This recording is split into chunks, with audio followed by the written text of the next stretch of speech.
Now the next part is oogenesis. It is process of formation of the haploid female gamete, that is egg or ovum, from the diploid germinal epithelium. It involves the process of meiosis and mitosis like spermatogenesis. Oogenesis process can be divided into 3 stages. ooजेनेसिस म्हणजे स्त्री बीजाची निर्मिती होणं. यामध्ये diploid germinal एपिथेलियमपासून ooजेनेसिसच्या माध्यमातून ovum आपल्याला किंवा egg तयार होताना दिसून येतात. यामध्ये सुद्धा स्पर्मॅटोजेनेसिससारख्या 3 स्टेजेस आपल्याला दिसतात. पहिली फेज मल्टिप्लिकेशन फेज, दुसरी फेज ग्रोथ फेज आणि तिसरी maturation phase. This is the diagram regarding to the formation of oogonium or ovum. PGC, which is the diploid cell, and from that the primordial germinal cell, the formation of the cells can take place after mitotic division. First multiplication phase. In this multiplication phase, mitotic division can take place, and from the one cell 2 cells are formed. Again these 2 cells undergoes division to form a 4 cell which are also diploid. Then from that a growth phase can start, in which a formation of primary oocyte can take place, and this primary oocyte, diploid structure, secondary oocyte and first polar body are developed. These secondary oocytes then lastly, which are the larger cell, converted into or developed into an ovum, and first polar body and the second polar bodies are also developed in maturation phase. First phase, multiplication phase. In this stage, the primary germinal cell PGCS, which is the diploid of ovary, undergoes repeated mitotic division to form millions of gamete mother cells or oogonial cell, which are also diploid. This process is completed in the embryonic stage of human female. Multiplication फेजमध्ये primary germinal epithelial cells जे आहेत या ओव्हरीमध्ये आपल्याला mitotic डिव्हिजनमध्ये म्हणजेच पेशी विभाजना प्रक्रियेमध्ये जाताना दिसतात, आणि त्यांच्यापासून मिलियन्स ऑफ म्हणजेच लक्षावधी गमेट मदर सेल किंवा ओगोनियल सेल जे आहेत त्या तयार होताना दिसतात. ही प्रक्रिया एम्ब्रियोनिक स्टेज म्हणजेच गर्भावस्थेमध्ये स्त्री गर्भ तयार होण्याच्या प्रक्रियेपर्यंत चालताना आपल्याला दिसून येते. Next phase is growth phase. Some of the oogonia stop division and begin to increase in size and form the primary oocyte. यातल्या काही oogonia ज्या असतील त्यांच्यामध्ये पेशी विभाजनाची प्रक्रिया ही थांबते, आणि काहींमध्ये आकारमान जो असेल तो आपल्याला वाढताना दिसून येतं. त्या आकारमानात वाढ झाल्यानंतर त्याचं रूपांतर प्रायमरी oocyteमध्ये झालेलं दिसतं. Cellular organelles like ER, endoplasmic reticulum, Golgi apparatus and mitochondria increase in number. यामध्ये सेल्युलर ऑर्गॅनेल्स म्हणजे एंडोप्लाझमिक रेटिक्युलम, गोल्गी ॲपरेटस आणि मायटोकॉन्ड्रिया यांच्यामध्ये आपल्याला नंबर्स जे असतील त्यांचे वाढलेले दिसून येतात. Third phase is maturation phase. oogenesis takes place in the ovaries. The process is initiated prior to birth of the female baby. ही प्रक्रिया स्त्री गर्भ राहण्याच्या अगोदर आपल्याला सुरू झालेली दिसून येते. The primary oocyte enter the maturation phase, which includes a meiotic division, meiosis first and meiosis second. The diploid primary oocyte undergoes meiosis first reduction division. Maturation फेजमध्ये आपल्याला या मेयोटिक डिव्हिजनमध्ये फर्स्ट आणि सेकंड या स्टेजेसमध्ये या सेल जाताना दिसतात. त्यात diploid primary oocyte ही जी stage असेल, या ज्या पेशी असतील या आपल्याला मिओसिस फर्स्टमध्ये म्हणजे अर्धसूत्री विभाजनामध्ये जाताना दिसतात to form 2 haploid daughter sale.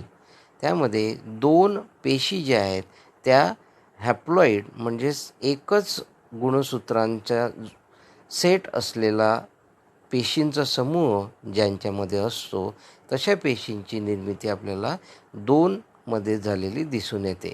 This division is peculiar in female as both the daughter cells are with haploid number of chromosome that is 23 chromosomes.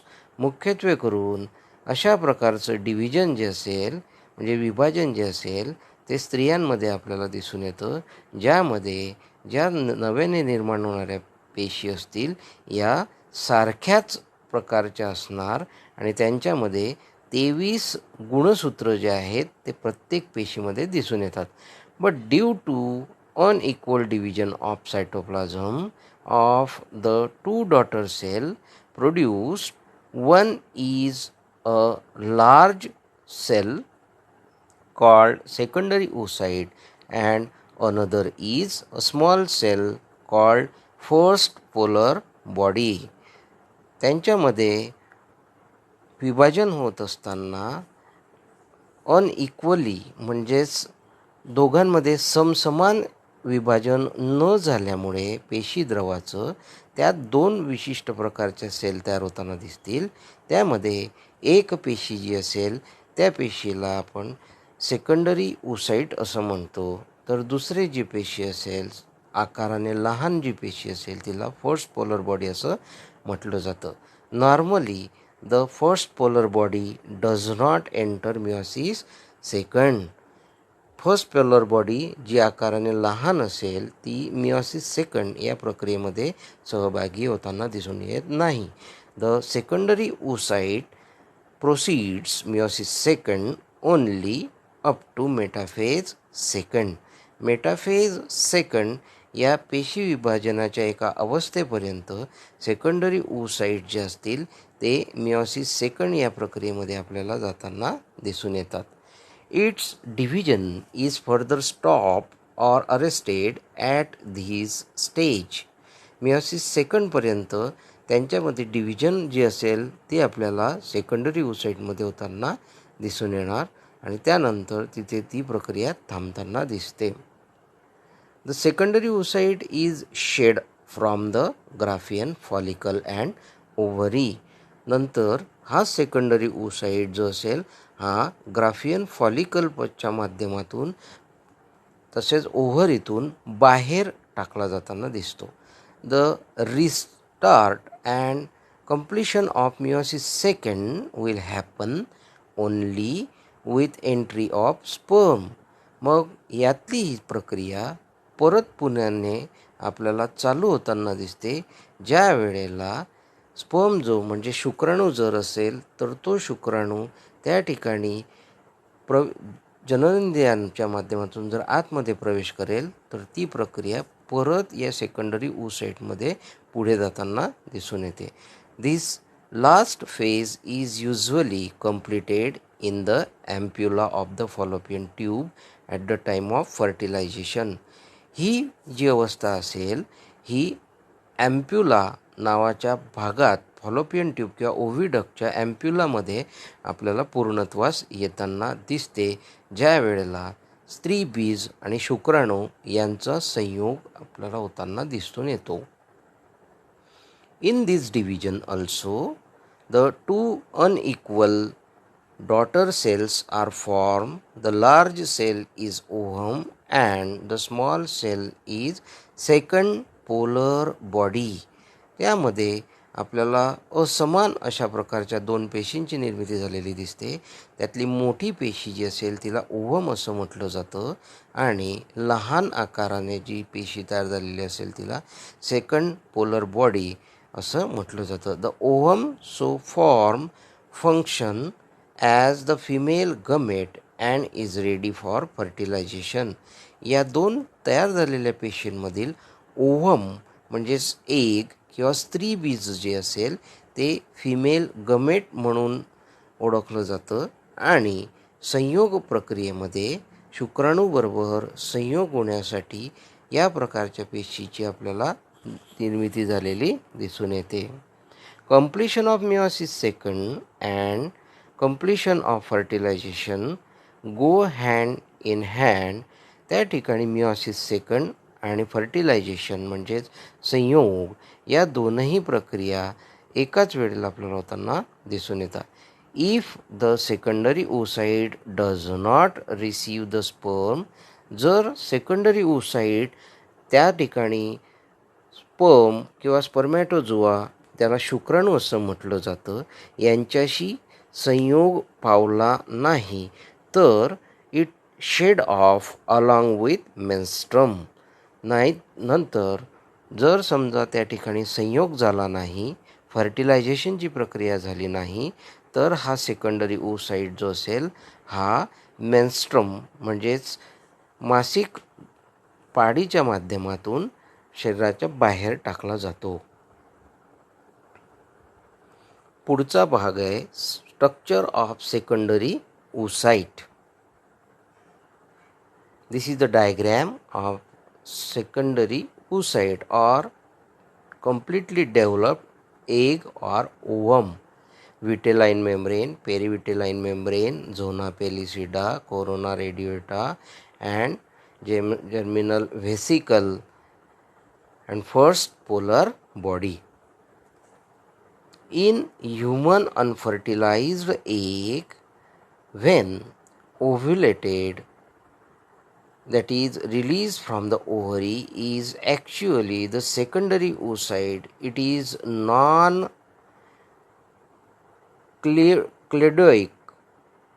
without shell.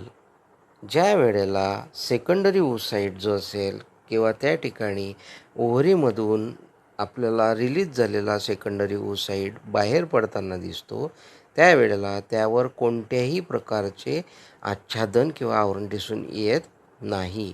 And microlecithal yolk is present in very small quantity. त्यामध्ये yolk जो भाग असेल हा अतिशय कमी प्रमाणामध्ये आपल्याला तिथे तयार झालेला दिसून येतो. It is approximately 0.1 mm means 100 microns in size. It is rounded, non motile and haploid female gamete. हा गोलाकार अशा प्रकारचा कोणताही चलनवलन न दाखवणारा तसाच हॅप्लॉइड म्हणजे एकच गुणसूत्रांचा सेट असलेला फिमेल गमेट म्हणून ओळखला जातो. The nucleus of the egg appears large and is called a germinal vesicle. यामध्ये जे केंद्रक असेल ते केंद्रक आपल्याला मोठ्या आकारामध्ये दिसतं ज्याला जर्मिनल व्हेसिकल असं म्हटलं जातं. Typical nucleus or pronucleus is formed at the time of fertilization. यामध्ये न्यूक्लियस आणि प्रोन्यूक्लियस जे असतील त्यांची निर्मिती ज्या वेळेला शुक्राणू आणि ह्या स्त्रीबीजाचा संयोग होईल त्यावेळेला आपल्याला तयार होताना ते दिसून येतात. The cytoplasm of egg is also called ooप्लाझम. या स्त्रीबीजामधील जो पेशीद्रव असेल त्याला ooप्लाझम असं म्हटलं जातं. इट इज डिव्हॉइड ऑफ सेंट्रिओल्स, त्यामध्ये सेंट्रिओल्स आपल्याला दिसून येत नाहीत. The egg is surrounded by various covering, या एग किंवा ओव्हमच्या बाह्य भागामध्ये आपल्याला विशिष्ट प्रकारचे कव्हरिंग्ज किंवा आच्छादनं जे आहेत ते दिसून येतात. The egg membrane is called vitelline membrane, बाह्य भागामध्ये असलेला जो थर असेल त्याला व्हिटेलाइन मेम्ब्रेन असं म्हटलं जातं. It secretes a non cellular glycoproteinous membrane, या माध्यमातून एक विशिष्ट प्रकारचा पेशीविरहित असा ग्लायकोप्रोटीनचा थर जो असेल तो आपल्याला तिथे स्त्रवताना दिसून येतात. झोना पेल्युसिडा ऑन इट्स आउटर साईड, त्यांना झोना पेल्युसिडा असं म्हटलं जातं. Adhering to the outer surface of zona pellucida are several radially elongated cells forming the corona radiata. या झोना पेल्युसिडा नावाच्या पेशीच्या थराच्या बाह्य भागामध्ये आपल्याला कोरोना रेडिएटा अशा लंबोळ्या आकारच्या किंवा लांबसर अशा प्रकारच्या पेशींची निर्मिती झालेली दिसून येते. These cells are derived from the innermost layer of granulosa cells. आतल्या ग्रॅन्युलोसा सेल्सपासून या कोरोना रेडिएटा सेल्सची निर्मिती झालेली दिसून येते.